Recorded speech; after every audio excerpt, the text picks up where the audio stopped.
ఉన్నదని అసమర్థ ప్రభుత్వమని అవాకులు చెవాకులు పేలి తెలంగాణ యువత మనసు ఖరాబు చేసి తమ రాజకీయ నిరుద్యోగాన్ని తీర్చుకోవడానికి ఆనాడు రాహుల్ గాంధీ గారు అదేవిధంగా రేవంత్ రెడ్డి గారు ఈ ఇద్దరు రాజకీయ నిరుద్యోగులు కూడా తెలంగాణలోని యువతని తెలంగాణలోని నిరుద్యోగుల్ని రెచ్చగొట్టి ఆనాడు ఎన్నో రకాల ఆశల వాతావరణాన్ని కల్పించే ప్రయత్నం చేసినారు.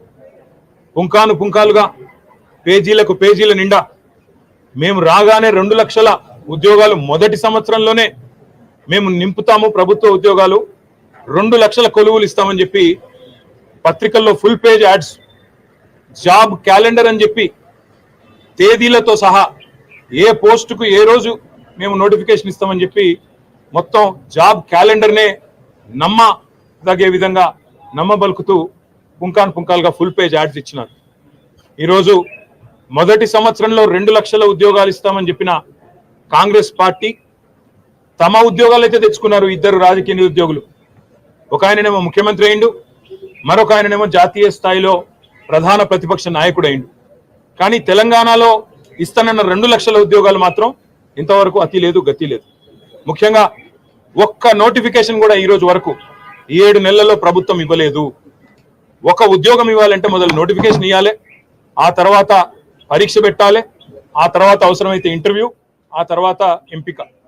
కానీ ఈ రోజు వరకు ఈ కొత్త ప్రభుత్వం వచ్చిన తర్వాత, కాంగ్రెస్ ప్రభుత్వం వచ్చిన తర్వాత ఒక్కటంటే ఒక్క నోటిఫికేషన్ కానీ ఒక్కటంటే ఒక జాబ్ కానీ ఇయ్యని మాట వాస్తవం. ఒక్క ఉద్యోగం కూడా ఈ రోజు వరకు ఈ ప్రభుత్వం ఇవ్వలేదు. ఇవాళ అశోక్ నగర్లో, దిల్సుఖ్ నగర్లో, అదేవిధంగా ఉస్మానియా యూనివర్సిటీలో పిల్లలు అడుగుతున్నది ఏంది? మీరు చెప్పిన మాటనే కదా, 2 లక్షల ఉద్యోగాల సంగతి ఏంది అని అడుగుతున్నారు. ఒక్క నోటిఫికేషన్ ఎందుకు ఇవ్వలేదని అడుగుతున్నారు. జాబ్ క్యాలెండర్ ఏమైంది అని అడుగుతున్నారు. గ్రూప్ 2, గ్రూప్ 3లో పోస్టులు పెంచుతామన్నారు, దాని సంగతి ఏంది అని అడుగుతున్నారు. మెగా డిఎస్సి అన్నారు కదా మీరు మొదటి క్యాబినెట్ లోనే, ఏమైంది మెగా డిఎస్సి? మీరే చెప్తారు కదా 21,000 ఉద్యోగాలు, 50,000 ఉద్యోగాలని, ఏవి మరి డిఎస్సిలోని ఆ ఉద్యోగాలని చెప్పి పిల్లలు అడుగుతుంటే వారి మీద ఈరోజు మీరు మాట్లాడుతున్న విధానం, ఒక ముఖ్యమంత్రి స్థాయిలో ఉండి ఇంత దౌర్భాగ్యంగా, ఇంత దివాలాకోరుతనంతో మాట్లాడిన మొట్టమొదటి ముఖ్యమంత్రి రేవంత్ రెడ్డి.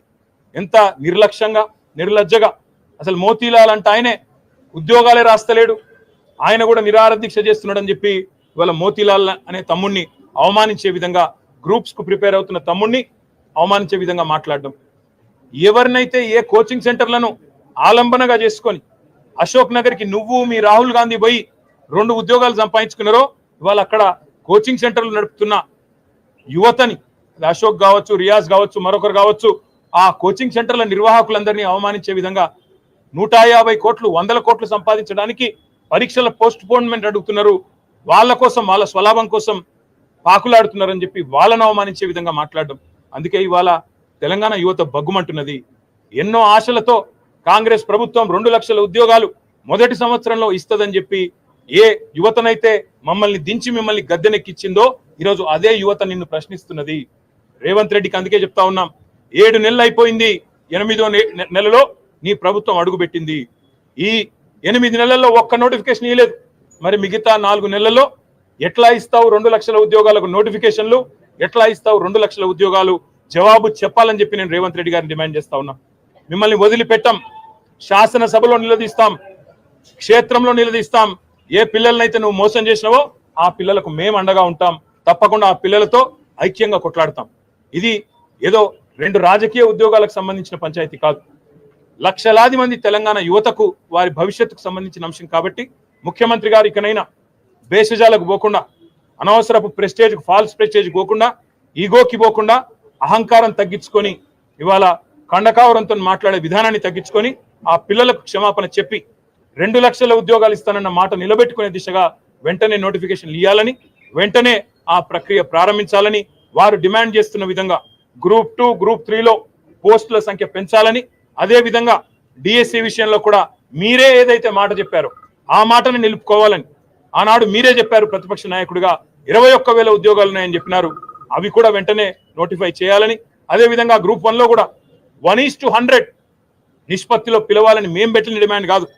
మీ పార్టీ తరఫున ఆనాడు బట్టి విక్రమార్క గారు నిండు శాసనసభలో పార్టీ ప్రతినిధిగా చేసిన ఫ్లోర్ లీడర్ గా చేసిన డిమాండ్ దాన్ని కూడా నిలుపుకోవాలని చెప్పి తెలంగాణ యువత తరఫున తెలంగాణ పిల్లల తరఫున ఈ ప్రభుత్వాన్ని ముఖ్యంగా రేవంత్ రెడ్డి గారిని తెలంగాణ యువతకు నిన్న మాట్లాడిన దిక్కుమాలిన మాటలకు క్షమాపణ కూడా చెప్పాలని చెప్పి కూడా డిమాండ్ చేస్తూ సంవత్సరంలో 2 లక్షల ఉద్యోగాలు ఇచ్చే విషయంలో రాబోయే శాసనసభ సమావేశాల్లో కూడా తప్పకుండా చర్చకు పట్టుబడతాం. ప్రభుత్వాన్ని శ్వేతపత్రం ప్రచురించమని డిమాండ్ చేస్తాం.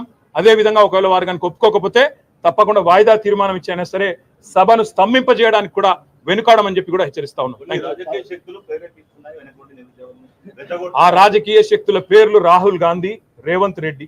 అక్టోబర్ నవంబర్ లో ఇప్పుడు రేవంత్ రెడ్డి మాట్లాడుతున్నాడు, బక్కా జడ్సన్ గారు దీక్ష చేస్తే ఏ ఉద్యోగ కోసం ఆయన దీక్ష చేస్తున్నాడు అన్నాడు. మరి గాంధీ భవన్ లో 2023 సంవత్సరంలో రేవంత్ రెడ్డి గారు కూడా దీక్ష చేసిండు. ఏ ఉద్యోగం కోసం దీక్ష చేసిండు?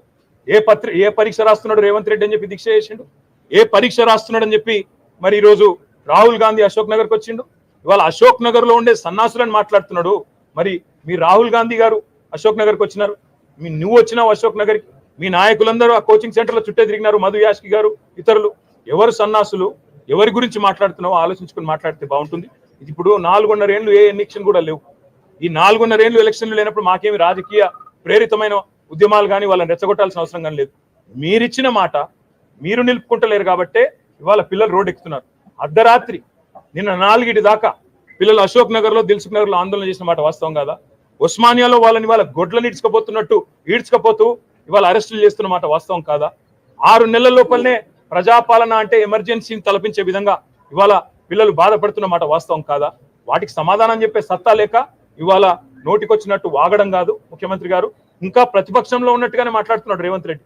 ఒక ముఖ్యమంత్రిగా గౌరవంగా తెలంగాణ పిల్లల గురించి మాట్లాడితే ఆయనకు మంచిది, అందరికీ మంచిది, రాష్ట్రానికి.